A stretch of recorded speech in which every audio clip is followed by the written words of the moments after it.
Hello साथियों, आपका हमारे YouTube चैनल नया दृष्टिकोण एक परिवर्तन में स्वागत है। आशा करते हैं कि आप ठीक प्रकार से होंगे। आज का विषय है कि कुंभ मेला क्यों लगता है। क्या कुंभ मेला के पीछे जो कहानी और किस्से बताए जाते हैं वह सटीक सही है या एक मिथ्या है।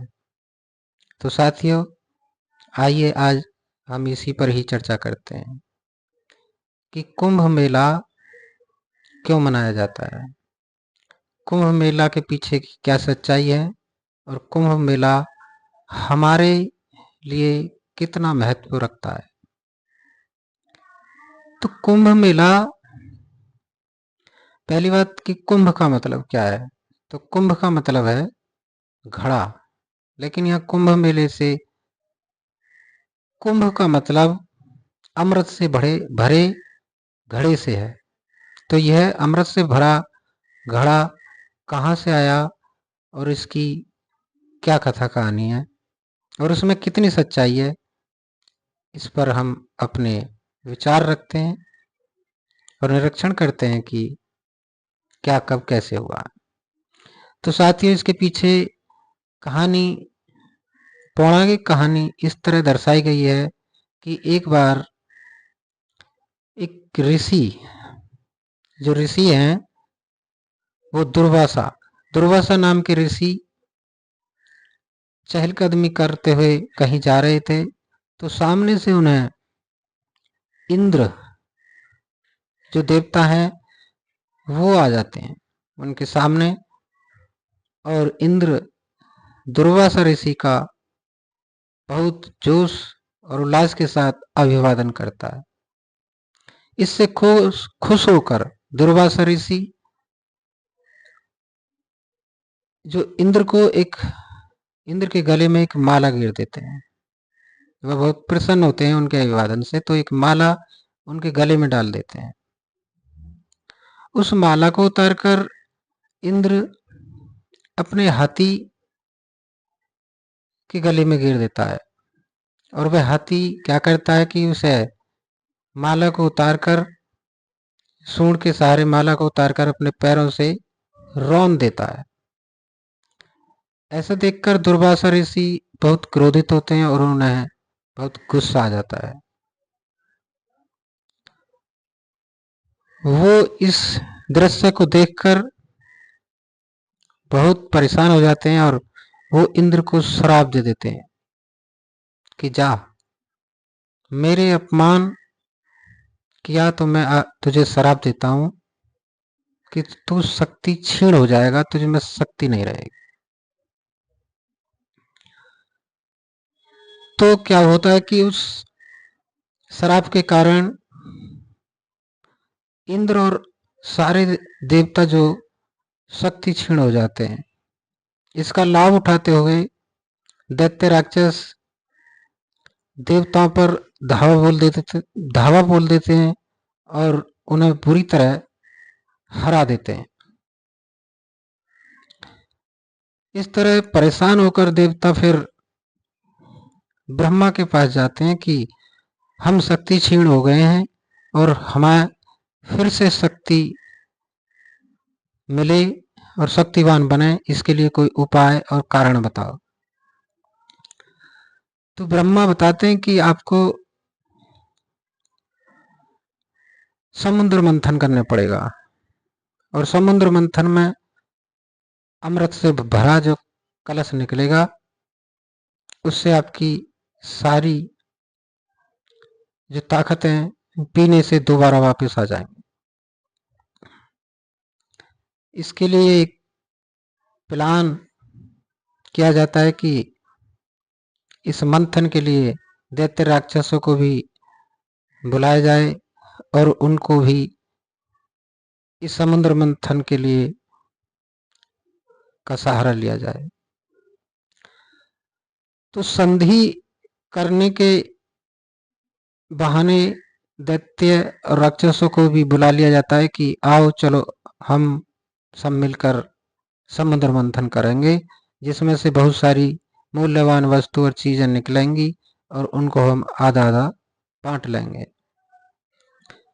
तो समुद्र मंथन होता है और उसमें बहुत मूल्यवान वस्तु निकलती हैं। उसमें कामधेनु गाय निकलती है, ऐरावत हाथी निकलता है। फिर अंत में उसमें से जो अमृत से भरा कलश है वह भी निकलता है।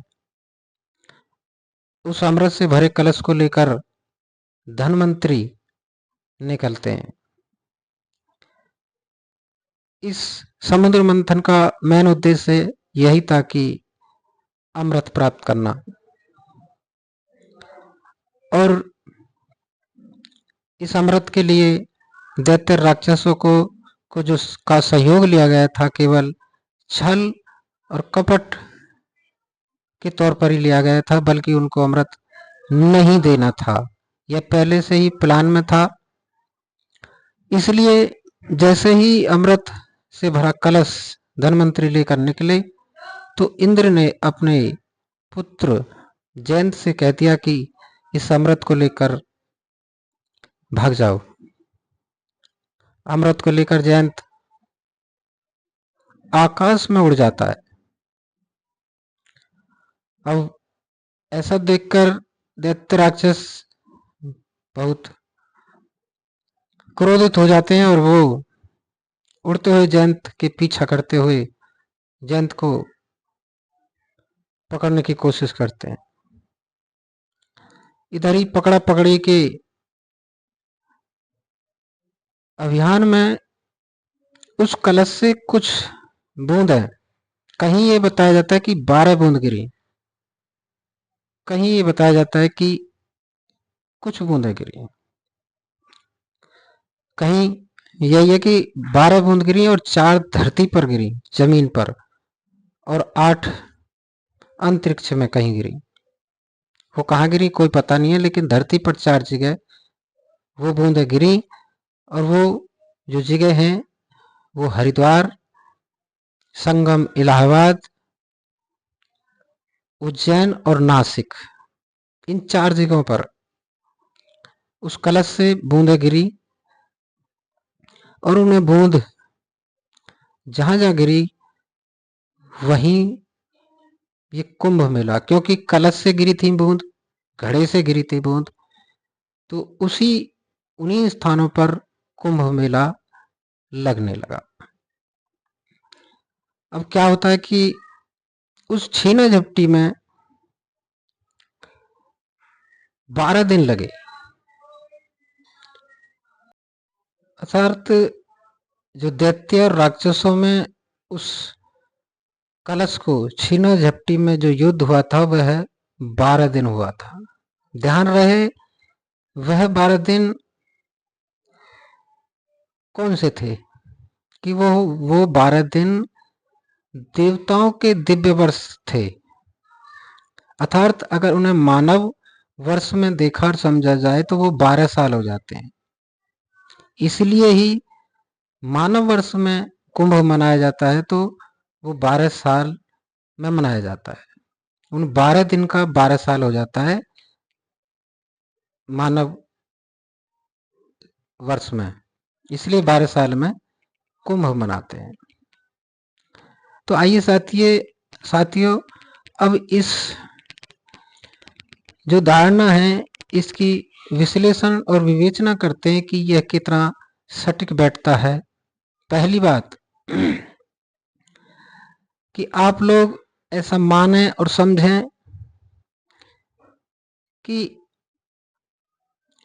जैसे समुद्र मंथन बताया जाता है कि ऐसा हुआ होगा, इस पर भी एक वीडियो बनाई जा सकती है या आगे हम बनाएंगे कि समुद्र मंथन क्या वास्तविकता में हुआ या यह झूठी कल्प कथा कहानी है। लेकिन आज का विषय है कि आप ही ये विचार करें कि क्या समुद्र मंथन हुआ होगा या उससे अमृत या कामधेनु या ऐरावत हाथी जैसे निकले होंगे। लेकिन खैर, अगर इनको सच भी मान ले जाए तब भी इनकी विवेचना करने का एक विश्लेषण करने की जरूरत है। अगर समुद्र मंथन की कहानी सच भी मान ली जाए और उससे निकले हुए अमृत कलश की कहानी को सच भी मान लिया जाए, तो यहाँ देखने वाली बात यह है कि जब यह तय हुआ था, दैत्य और राक्षस और देवताओं के बीच में यह तय हुआ था कि जो भी समुद्र मंथन से चीजें निकलेंगी उसे ईमानदारी से आपस में बराबर बांट लिया जाएगा। जबकि अमृत कलश निकलते हुई यहाँ उसे लेकर भाग जाने की पहल किसने की? तो यहाँ ये देखने वाली बात है कि अच्छे कौन हुए, दैत्य, राक्षस या देवता? बेईमानी की प्री प्लान करने के बाद समुद्र मंथन से उनका संयोग ले लिया और फिर जब उसमें से अमृत निकला तो उसमें बेईमानी करने की जो पहल की वो किसने की? देवताओं ने। तो यहाँ गलत कौन हुआ? सबसे पहले बात ये है। दूसरी बात यह है कि जब ब्रह्मा पूरी पृथ्वी को बनाने वाला, पूरी दुनिया को चलाने वाला, वह कहाँ बैठा था? वह भारत के भूभाग पर भी बैठा था और वो जो ऊपर आकाश अंतरिक्ष ब्रह्मांड में इस चीज के लिए छीना झपटी हो रही थी, तो वो बूंद भारत के ही भूभाग और उस तरह क्यों गिरी जिस तरह पूरे भूभाग, भारत के भूभाग को चारों तरफ से, मतलब 4 जगह मुख्यतः उस तरह बांट दिया जैसे एक प्लान के तहत। यानी कि ये बूंदें अगर अंतरिक्ष ब्रह्मांड में से गिर रही थी तो वो पृथ्वी के किसी दूसरे देश के हिस्से में भी गिर सकती थी, लेकिन ऐसा नहीं हुआ। इसलिए ऐसा नहीं लगता कि न कभी समुद्र मंथन हुआ, न वो बूंदें अंतरिक्ष से कभी पृथ्वी पर गिरी, बल्कि एक कहानी बना ली और उसी के आधार पर ये मेला की शुरुआत हुई। बल्कि इसका उद्देश्य कुछ और लगता है, जैसे किसी भीड़ की जरूरत हो, किसी व्यक्ति की अपनी मनसा और इच्छाओं को आधार देने की एक पहल हो। यहाँ की संस्कृति में यह बहुत गहरी भीरुता बनी हुई है कि यहाँ लोगों को बेवजह और बेफालतू के कार्य और कामों में उलझाए रखे जाए, ताकि कुछ चंद लोग यहाँ की आर्थिक और सत्ता को अपने हाथों में हथियाए रखें। आम पब्लिक को ऐसे बेकार और निरर्थक, जिससे जीवन का कोई उद्देश्य पूरा नहीं होता, ऐसे ही विषयों में फंसाए रखें।